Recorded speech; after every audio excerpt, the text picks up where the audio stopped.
আসসালামু আলাইকুম প্রিয় দর্শক, চ্যানেল আই সংবাদে এখন স্টুডিও থেকে আপনাদের শুভেচ্ছা সহ স্বাগত জানাচ্ছি।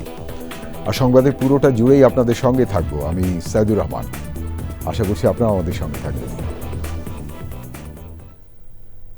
এখন সবার আগে শুনুন যথারীতি ফ্রেশ আটা ময়দা সুজি সংবাদ শিরোনাম। মতপার্থক্য থাকলেও বিভেদ তৈরি না করতে তারেক রহমানের আহ্বান, গণমাধ্যমের সঙ্গে মত বিনিময়ে কৃষিতে শাইখ সিরাজের ভূমিকার কথা উল্লেখ।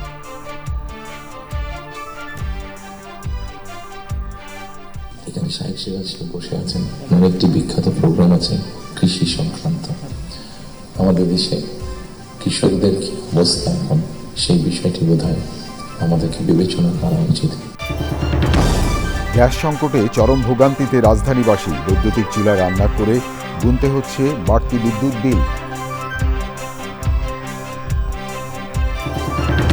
মনোনয়ন বাতিলের বিরুদ্ধে করা আপিলে প্রার্থীরা ফিরে গেলেন 52 জন। সীমানা জটিলতায় পাবনা 1 ও 2 আসনের ভোট স্থগিত। সার বীজ সংকটে নারায়ণগঞ্জের সোনারগাঁয়ের চর কিশোরগঞ্জের কৃষক, সমস্যা সমাধানে সরকারি বেসরকারি মহলকে এগিয়ে আসার আহ্বান। এবং 24তম ঢাকা আন্তর্জাতিক চলচ্চিত্র উৎসব শুরু। 9 দিনের উৎসবে প্রদর্শন করা হবে 91 দেশের 245টি সিনেমা।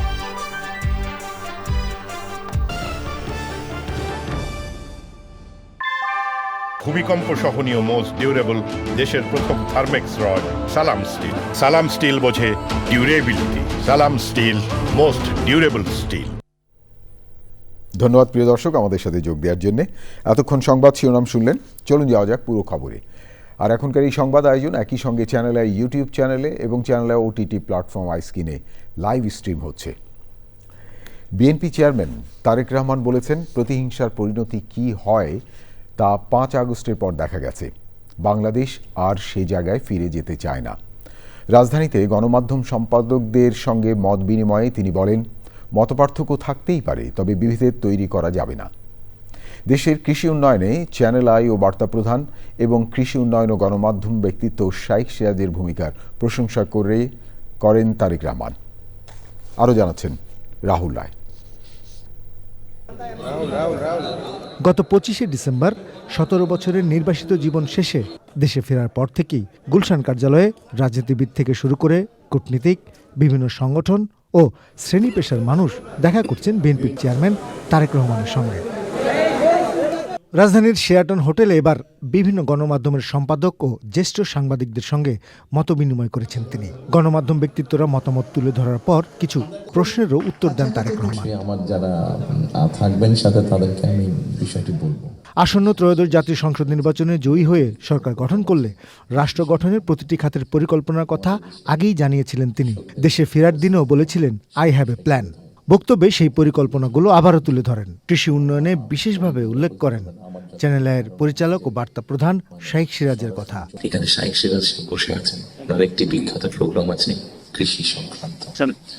আমাদের দেশে কৃষকদের কি অবস্থা এখন, সেই বিষয়টি বোধহয় আমাদেরকে বিবেচনা করা উচিত। উনি ভালো বলতে পারবেন, আমার যতটুকু ধারণা আছে যে মানে সরাসরি জমিতে কৃষিকাজের সাথে জমির মালিক এরকম কৃষকের সংখ্যা প্রায় 1.5 কোটির মতন সারা বাংলাদেশে, 1,50,00,000 মতন। এর মতো ডিফারেন্ট ক্যাটাগরির কৃষক আছে। এই কৃষকদের বিভিন্ন অসহায় একটা নিউজ আপনাদের সংবাদপত্রে প্রকাশ হচ্ছে যে হাফ পপুলেশন নারী, তাদেরকে ঘিরে, এবং সেটি হচ্ছে ফ্যামিলি কার্ডের মাধ্যমে। ইটস নট যে একটা ফ্যামিলি কার্ড যে নারী পাবে সেটি সে সারা জীবন পাবে। একজন গৃহিণী বা একজন হাউস ওয়াইফ পাবেন কার্ডটা সারা জীবনের জন্য না, আমরা 5 থেকে 7 বছর দেবো। এই 5 থেকে 7 বছর তাকে আমরা একটা সাপোর্ট দেওয়ার চেষ্টা করবো। সেটা টাকার হিসাবে হতে পারে অথবা এসেনশিয়াল ফুড আইটেমের হিসাবে হতে পারে। আমরা হেলথ কেয়ারের অ্যাপয়েন্ট করতে চাই, এবং এই হেলথ কেয়ারের অ্যাপয়েন্টের একটি মূল লক্ষ্য উদ্দেশ্য হচ্ছে এরা যেরকম বেসিক ট্রেনিং পাওয়ার পরে গিয়ে মানুষকে সচেতন করবে। এই হেলথ কেয়ারের 80 থেকে 85% আমরা নারী কর্মী যাতে নারী কর্মীরা গিয়ে ঘরে ঘরে বোঝাতে সক্ষম হন যে কি জন্য প্রয়োজন হাইজিন মেনটেন করা এবং পরিবারকে সুস্থ রাখা। এট দ্য সেম টাইম পরিবারকে একটি রিজনেবল সাইজের মধ্যে রাখা, পরিবারের সদস্য সংখ্যা। বিএনপির চেয়ারম্যান হিসেবে দায়িত্ব নেওয়ার পর প্রথম অনুষ্ঠানে তারেক রহমান সব রাজনৈতিক দল ও প্রতিটি শ্রেণী পেশার মানুষকে সুন্দর বাংলাদেশের জন্য এক হয়ে কাজ করার আহ্বান জানিয়েছেন। 5ই আগস্টে ফিরে যাওয়ার কোনোই কারণ নেই আমাদের। হিংসা, প্রতিশোধ, প্রতিহিংসা একটি মানুষ, একটি দল বা যেভাবে আমরা বিবেচনা করি তার পরিণতি কী হতে পারে আমরা দেখেছি 5ই আগস্ট। এবং আমি সেই জন্যই সকলকে অনুরোধ করব, দল মত নির্বিশেষে আমাদের মধ্যে মত পার্থক্য থাকবে, কিন্তু আমরা যদি চেষ্টা করি তাহলে সেই মত পার্থক্যের মধ্যে রেখে আলোচনার মাধ্যমে সেটি অনেক সমস্যার সমাধান হয়তো আমরা বের করে আনতে সক্ষম হব। কিন্তু কোনোভাবেই সেটি যাতে মতবিভেদের পর্যায়ে চলে না যায়। আমরা যদি দেশের স্বাধীনতা, দেশের সার্বভৌমত্বের জন্য কাজ করি তাহলে নিশ্চয়ই আমার কাছে মনে হয় একজন রাজনৈতিক কর্মী হিসাবে আমি দৃঢ়ভাবে বিশ্বাস করি আমরা জাতিকে একটি সঠিক ডাইরেকশনে নিয়ে যেতে সক্ষম হব। সরকার গঠন করলে গণমাধ্যমের কাছে পরামর্শ ও সমালোচনা চান বলেও জানিয়েছেন বিএনপির চেয়ারম্যান। আপনাদের কাছ থেকে এমন ধরনের আলোচনা, সমালোচনা আমরা পাই যেটা আমাদেরকে সাহায্য করবে দেশকে সামনে এগিয়ে নিয়ে যেতে। Rahul Roy, channel I, Dhaka. BNP chairman Tarique রহমানের সঙ্গে মত বিনিময় অনুষ্ঠানে সম্পাদকরা গণমাধ্যমের স্বাধীনতা নিশ্চিত করা ও দোষারোপ না করে আকাঙ্ক্ষার বাংলাদেশ গড়ে তোলার কথা বলেছেন। কোনো রাজনৈতিক দল যদি বিশ্বাস করে, মানুষকে বলেন যে তারা গণতান্ত্রিক রূপান্তর চান, তাহলে একই সঙ্গে তার দায় দাঁড়ায় তার সেই গণতান্ত্রিক রূপান্তরে সহযোগিতা করবার জন্যই গণতান্ত্রিক সাংবাদিকতার পরিবেশ নিশ্চিত করা। সেগুলো কি কি পদ্ধতিতে গণতান্ত্রিক সাংবাদিকতার আবহ নষ্ট হয় সেগুলো আলোচনার জন্য তো সেমিনার করা যেতে পারে। আমি শুধু এইটুকু শুভেচ্ছা জানিয়ে রাখবো যে এইটা আপনারা যেন সেই পরিস্থিতি তৈরি করতে পারেন। আসাদ ভাইকে আমাদের মধ্যে প্রবীণতম সম্পাদক, তাকে ছাত্রলীগের গুন্ডারা অফিসে ঢুকে দাড়ি ধরে নামিয়ে পুলিশের কাছে তুলে দিয়েছে এবং বছরের পর বছর তিনি জেলে থেকেছেন। তিনিও অসুস্থ, তার স্ত্রী মারা গেছেন, তিনি তার স্ত্রীর পাশে যে থাকতে পারেন নাই, কারণ জেল থেকে বেরোনোর পরেও তাকে পালিয়ে পালিয়ে থাকতে হয়েছিল। আসাদ ভাইয়ের জন্যে কোনো এলিট সম্পাদক আওয়াজ তোলেন নাই, এটাই বাস্তবতা। সাংবাদিকদের জন্য এখনো যে কালা কানুন বিদ্যমান আছে সেগুলো অপসারণ করা এবং সাংবাদিকদের রিটায়ারমেন্টের পরে কোনো তাদের ভাতার ব্যবস্থা নেই, সেটাও আপনি নিশ্চয়ই খেয়ালে রাখবেন। আশা করি তারেক রহমানের সতেরো জীবনের যে তিনি যে সুযোগটা পেয়েছেন লন্ডনে থেকে, তিনি সেটা দেখেছেন, শুনেছেন, জেনেছেন এবং আমি লক্ষ্য করছি তিনি অত্যন্ত টাইম রক্ষা করে চলছেন এবং এখন পর্যন্ত যেসব করছেন কিছুটা বিলেতি প্রভাব তার উপর পড়েছে। এটা যা আমি বলবো তিনি একজন পরিবর্তিত মানুষ হয়ে গেছেন। এটা আমাদের সবার জন্য সৌভাগ্যের বিষয়। আমি এক তারেক রহমানকে চিনতাম 23 বছর আগে। আমি প্রথম ইলেকট্রনিক্স সাংবাদিকতার প্রথম সাক্ষাৎকার নিয়েছিলাম জনাব তারেক রহমানের। সেদিন চ্যানেল আইতে এই সাক্ষাৎকার প্রচারিত হয়েছিল। আমি হয়তো দেখি 23 বছর বাদে তারেক রহমান বদলে গেছেন, আমূল পরিবর্তন হয়ে গেছে তার মধ্যে। অনেকে এটা বিশ্বাস করেন না, আমি কাছের থেকে জানি, দেখি, শুনেছি। যাই হোক, আবার বলার আমি 30 সেকেন্ডের মধ্যে শেষ করতে চাইছিলাম, তবে 1 মিনিট বলব। আমরা লিখতে চাই, আমরা বলতে চাই, আমরা গণতন্ত্র চাই, স্বাধীন সাংবাদিকতা চাই এবং সুশাসন চাই। এটা নিয়ে আমরা অনেকে আলোচনা করছি, আপনাকে নিশ্চয়ই অনেকে বলেছেন, বাট একটি দুটি বিষয়ে আমি মনে হয় যথেষ্ট আলোচনা হচ্ছে না। সেটা হচ্ছে বাংলাদেশের অগ্রগতির জন্য আগামীর চ্যালেঞ্জেসগুলো কী, এবং আমি মনে করি সবচেয়ে বড় চ্যালেঞ্জ হচ্ছে ক্লাইমেট চেঞ্জ। ঢাকা মহানগরীতে গ্যাস সংকটের কারণে চরম ভোগান্তিতে নগরবাসী। অনেকে বাধ্য হয়ে বিকল্পভাবে বৈদ্যুতিক চুলা কিংবা রাইস কুকারে রান্নার ব্যবস্থা করছেন। গুনতে হচ্ছে বাড়তি বিদ্যুৎ বিল। প্রিয় দর্শক, আরও জানাচ্ছেন সহকর্মী মাজহারুল হক মান্না। রাজধানীর পরিবাগ এলাকা, এখানে গ্যাসের চুলায় বেশিরভাগ সময়ে আগুন জ্বলে না, আর গ্যাস এলেও টিমটিমে জালে রান্না হতে অনেক সময় লাগে। 9টার পরে থেকে গ্যাসটা একটু আস্তে আস্তে কমতে এমন কমে যে গরমও হয় না। এই যে 1 ঘন্টা ধরে লাউ বসাইছি। আমাদের একটা ক্যাফে আছে অফিস কর্মচারীদের, তারা ঠিক সময় খাবার দিতে পারি না, কেউ রাগ করছে, কেউ করছে। একবারে গ্যাস আমগো দিকে নাই, আমরা লাকড়ি টোকাইয়া কাগজ টোকাইয়া হেডি দিয়ে বাসা বাড়ির ভিতরে রান্তা আছি। অভিজাত এলাকা ধানমন্ডি, অন্যান্য এলাকার মতো এখানেও গ্যাসের সংকট। সকালের রান্না কোনো মতে হলেও সে সময় রান্নার জন্য ভরসা বৈদ্যুতিক চুলা, তবে এজন্য গুনতে হচ্ছে বাড়তি বিদ্যুৎ বিল। এই যে রাইস কুকারে ভাত রান্না করতেছি, আর ওভেনে তরকারি, এর বিলটা বেশি আসতেছে, 6-7 হাজার টাকা চলে আসতেছে। এই কয়দিন তো পুরাই ডেড চুলা, রান্নার কাজটা আমি ইলেকট্রিক চুলায় করছি, ইন্ডাকশন যেটা। 2 বছরের উপরে আমরা এটা সাফার করছি এবং এটা আমরা তিতাস গ্যাস কর্তৃপক্ষকে জানিয়েছি, তারা কোনো উদ্যোগ নেয় নাই। এমন চিত্র রাজধানীর দক্ষিণ বাড্ডা, মোহাম্মদপুর, ইসলামবাগ, বনানী, মহাখালী, মগবাজারের মধুবাগ, মিরেটটেক, খিলগাঁও, কলতাবাজার, শান্তিনগর, আজিমপুর, কাফরুল ও রামপুরা এলাকায়। এলপিজি সরবরাহে যেন ব্যাঘাত না ঘটে সে বিষয়ে পদক্ষেপ নিতে সরকারের কাছে দাবি জানিয়েছে Bangladesh LPG auto gas station and conversion workshop owners association. কোথায় কি সমস্যা হয়েছে অতি দ্রুত আপনারা একটা তদন্ত কমিটি করেন, এই সরবরাহ চেইনে কোথায় বিঘ্ন ঘটতেছে এগুলা ফাইন্ড আউট করে এগুলা সমস্যার সমাধান করেন। তিতাস গ্যাস কর্তৃপক্ষ জানিয়েছে মিরপুর রোডে গণভবনের সামনে পাইপে লিকেজ মেরামতের জন্য বিতরণ নেটওয়ার্কের বেশ কয়েকটি ভাল্ব বন্ধ করে চাপ সীমিত করায় ধানমন্ডি, মোহাম্মদপুর, শ্যামলী, নিউ মার্কেট, হাজারীবাগ ও গাবতলী সহ সংলগ্ন এলাকায় গ্যাসের চাপ খুব কম। মাজহারুল হক মান্না, চ্যানেল আই, ঢাকা। প্রিয় দর্শক, এবারে জাতীয় সংসদ নির্বাচন 2026।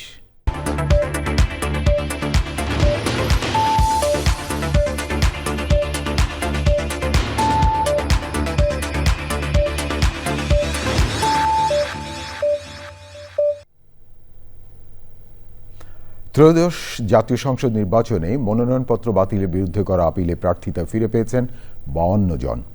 4 দিনের শুনানির প্রথম দিন 70 জনের শুনানিতে আবারও মনোনয়ন বাতিল হয়েছে 15 জনের।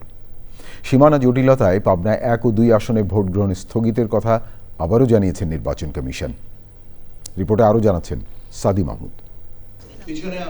আসন্ন জাতীয় সংসদ নির্বাচনে প্রার্থিতা বাতিলের আদেশের বিরুদ্ধে আপিল শুনানির প্রথম দিন নির্বাচন ভবনে 70 জন প্রার্থীর শুনানি হয়।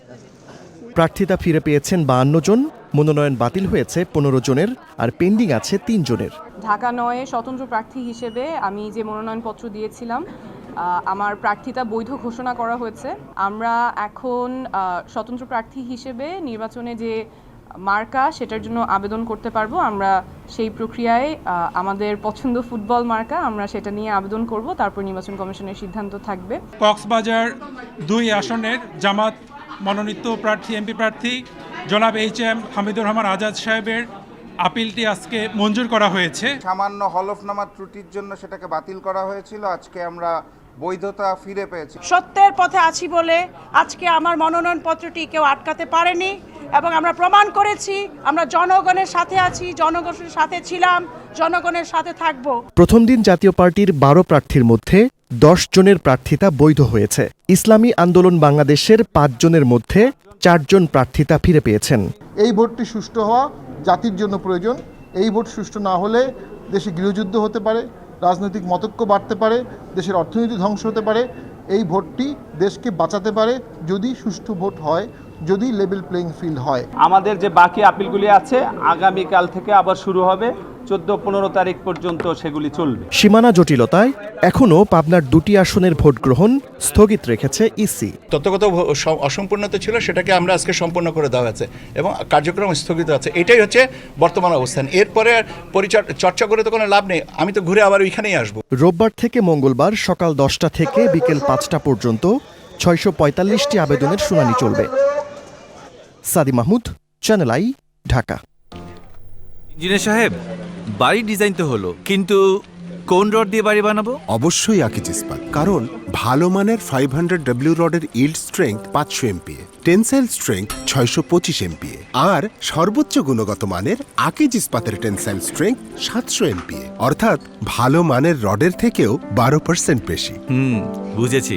এখনই অর্ডার করছি অধিক শক্তিশালী আকিজ ইস্পাত। আকিজ ইস্পাত, কমিটেড টু কোয়ালিটি।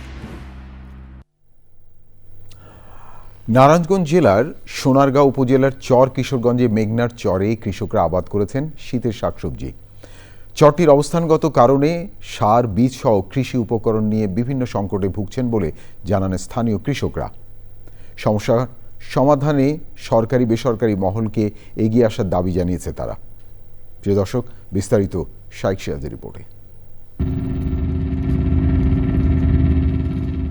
মেঘনার কুল ঘেঁষে চর কিশোরগঞ্জের বিশাল এলাকা জুড়ে কৃষকের চাষাবাদ। চরটি নারায়ণগঞ্জ জেলার সোনারগাঁও উপজেলার অন্তর্ভুক্ত হলেও মুন্সিগঞ্জের সীমানার কাছাকাছি। অবস্থানগত কারণে কৃষি উপকরণ নিয়ে এখানকার কৃষকদের কিছু সংকটের মুখোমুখি হতে হচ্ছে। ওষুধপাতি সার আমাদের বেশি দামে কিনতে হয় আর কি স্যার। সরকারের ডিলারশিপের যে মূল্য দিব আমরা এই বেনিফিটটা আমরা পাই না। বীজের গুণগত মান যাচাই করাও কৃষকদের জন্য বড় চ্যালেঞ্জ। 4 প্যাকেট দানা আনছি বাহুকুলি, একটা প্যাকেট 1100 টাকা নিছে, 4400 টাকা। কিসের ছিল এটা? কি টমেটো। আচ্ছা, তারপর মাত্র 600 সারা পয়সা কাছে গিয়া কতই কইতারি না, মু বগুলে যাওন জানা। হের পরে একটা হজ লাগাইছি, হজই ওঠে নাই। কৃষি বিভাগের অফিসার আসে না? দেই না, আসে মাসে মাসে মার্ক কর্মীকে আছে ঘুরে ওই হে দিয়ে তেরে হেমদে জায়গা আমাকে দিই না। অপরিকল্পিত চাষাবাদ আর মাত্রাতিরিক্ত রাসায়নিকের ব্যবহার চরের মাটি নষ্ট হচ্ছে। আগে প্রচুর ফসল হইতো, আমরা এটা তো 3 ফসল করি, কিন্তু ইদারিন সারে যে জমিনগুলি দুর্বল আছে, নষ্ট আছে। যেমন এই যে বাগুন গাছ মরে, কিন্তু আগে কোনো গাছ মরতো না, যে কোনো জিনিস অল্প সারে মানে প্রচুর ফলন হইতো। তবে সকল সংকট উতরে দেশের শস্য ভাণ্ডারে ঠিকই যোগান দিয়ে যাচ্ছে এই চরের কৃষক। চরের কৃষক জেগে উঠেছে। একসময় যে চর ছিল পতিত, সেই চরগুলো এখন কৃষকের হাতের ছোঁয়ায় শস্যের ভাণ্ডারে পরিণত হয়েছে। অসুবিধা আছে, ভালো মানের বীজ, কৃষি সহায়তা, পরামর্শ এগুলো পেলে এই চরগুলোকে আরও অনেক ফসল সমৃদ্ধ করা যায় এবং যোগাযোগ ব্যবস্থার উন্নয়ন ঘটাতে পারলে শহর অঞ্চলে এই চরের উৎপাদিত শাক, সবজি, ফলমূলের একটা বড় যোগান দেওয়া যায়। নারায়ণগঞ্জের সোনারগাঁ থানার চর কিশোরগঞ্জ থেকে শাইখ সিরাজ, চ্যানেল। প্রিয় দর্শক, এই নিয়ে বিস্তারিত প্রতিবেদন প্রচার হবে আজ রাত 9টার সংবাদের পর হৃদয়ে মাটি ও মানুষ অনুষ্ঠানে। এখন আপনাদের নিয়ে যাচ্ছি আন্তর্জাতিক অঙ্গনে প্রসঙ্গ ইরান। ইরানে আর্থিক সংকট ও মুদ্রার দরপতনের প্রতিবাদে শুরু হওয়া বিক্ষোভ সরকার পতনের আন্দোলনে রূপ নিয়েছে। আন্তর্জাতিক বিভিন্ন গণমাধ্যম জানিয়েছে আইনশৃঙ্খলা রক্ষাকারী বাহিনী ও বিক্ষোভকারীদের সংঘর্ষে অন্তত 72 জন নিহত হয়েছেন। তবে টাইম ম্যাগাজিন এক চিকিৎসকের বরাত দিয়ে জানিয়েছে শুক্রবার তেহরানের 6 হাসপাতালেই 217 জন বিক্ষোভকারীর মৃত্যুর কথা রেকর্ড করা হয়েছে। মরদেহ সরিয়ে নিয়ে প্রকৃত নিহতের সংখ্যা লুকানোর চেষ্টা করা হচ্ছে বলে অভিযোগ উঠেছে। বিক্ষোভ দমনে সরকার ইন্টারনেট এবং টেলিফোন পরিষেবা বন্ধ করে দেয় এবং ফ্লাইট চলাচল বিচ্ছিন্ন থাকায় বহির্বিশ্ব থেকে বিচ্ছিন্ন হয়ে পড়েছে ইরান। মার্কিন প্রেসিডেন্ট ডোনাল্ড ট্রাম্প হুঁশিয়ার করে বলেছেন, নিরস্ত্র বিক্ষোভকারীদের উপর দমন পীড়ন চালালে ইরানকে নরক দেখতে হবে।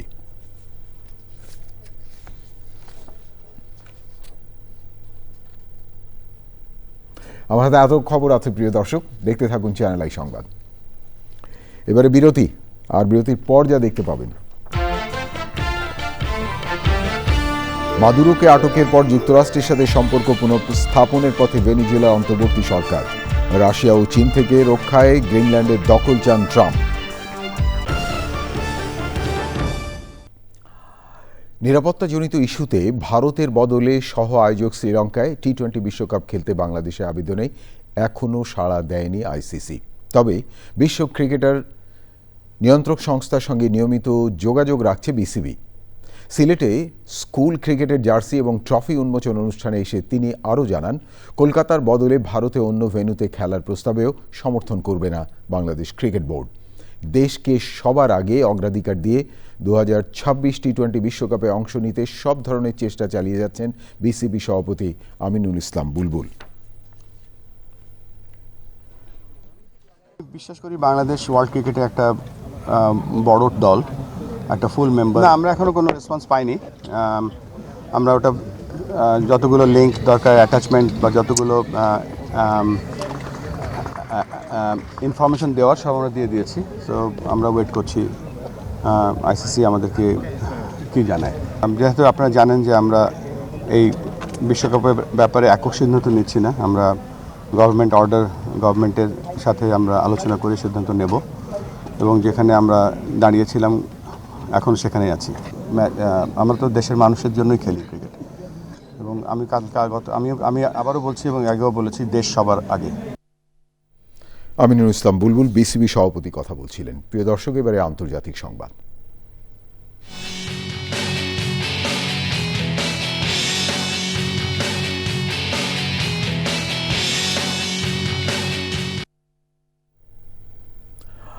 নিকোলা মাদুরো মার্কিন অভিযানে আটক হওয়ার এক সপ্তাহেরও কম সময়ের মধ্যে যুক্তরাষ্ট্রের সাথে কূটনৈতিক সম্পর্ক পুনঃস্থাপন করতে যাচ্ছে ভেনেজুয়েলার অন্তর্বর্তী সরকার। কারাকাস জানিয়েছে, ওয়াশিংটনের সাথে সম্পর্ক স্বাভাবিক করতে একটি অনুসন্ধানমূলক প্রক্রিয়া শুরু করা হয়েছে। এদিকে মার্কিন প্রেসিডেন্ট ডোনাল্ড ট্রাম্প বলেছেন, রাশিয়া ও চীন যেন গ্রিনল্যান্ডে দখল নিতে না পারে তা নিশ্চিত করতে যুক্তরাষ্ট্রের ওই ভূখণ্ড নিজের মালিকানা নেওয়া প্রয়োজন।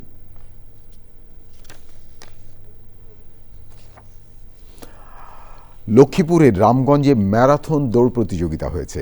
সেভ অ্যান্ড সেভ ফাউন্ডেশনের উদ্যোগে এই প্রতিযোগিতায় অনূর্ধ্ব 35 এবং অনূর্ধ্ব 18 ক্যাটাগরিতে 1200 প্রতিযোগী অংশ নেয়।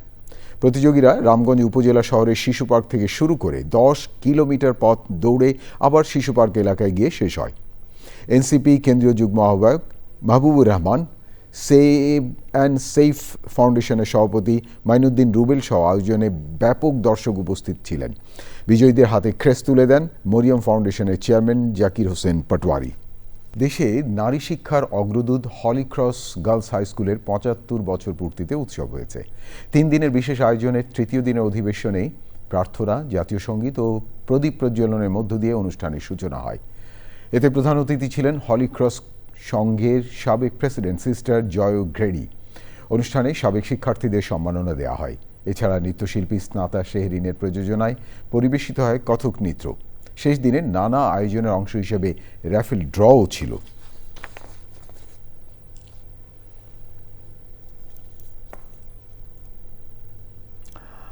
কর্মসংস্থানের সৃষ্টিতে সমাজের বিভিন্ন মানুষের ভূমিকা নিয়ে রাজধানীতে আলোচনা সভা হয়েছে। সকালে গ্রিন কমিউনিটি এন্টারপ্রেনার ক্লাব লিমিটেডের উদ্যোগে এবং গ্রিন বিজনেস লাউঞ্জের সহযোগিতায় রাজধানী পুরানা পল্টনে এই অনুষ্ঠান হয়েছে। প্রধান অতিথি ছিলেন জাতীয় রাজস্ব বোর্ড ও এসডিএফ এর সাবেক চেয়ারম্যান ডক্টর মোহাম্মদ আব্দুল মজিদ। মূল প্রবন্ধ উপস্থাপন করেন বিসিএস প্রশাসন একাডেমির সাবেক রেক্টর মোহাম্মদ আনারুল ইসলাম শিকদার ও অন্যরা। প্রিয় দর্শক, এই ছিল আপনাদের জন্য আমাদের সকল আয়োজন। তবে যাবার আগে ফ্রেশ আটা, ময়দা, সুজি সংবাদ শিরোনাম আরও একবার। মতপার্থক্য থাকলেও বিভেদ তৈরি না করতে তারেক রহমানের আহ্বান। গণমাধ্যমের সঙ্গে মত বিনিময়ে কৃষিতে শাইখ সিরাজের ভূমিকার কথা উল্লেখ।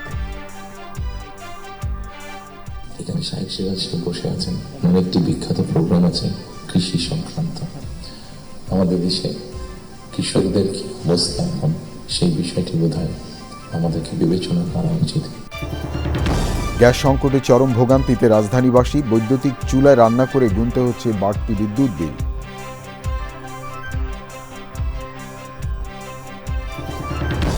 মনোনয়ন বাতিলের বিরুদ্ধে করা আপিলে প্রার্থিতা ফিরে পেলেন 52 জন। সীমানা জটিলতায় পাবনা 1 ও 2 আসনে ভোট স্থগিত। সার বীজ সংকটে নারায়ণগঞ্জের সোনারগাঁয়ের চর কিশোরগঞ্জে কৃষক। সমস্যা সমাধানে সরকারি বেসরকারি মহলকে এগিয়ে আসার আহ্বান। এবং 24তম ঢাকা আন্তর্জাতিক চলচ্চিত্র উৎসব শুরু। 9 দিনের উৎসবে প্রদর্শন করা হবে 91 দেশের 245টি সিনেমা।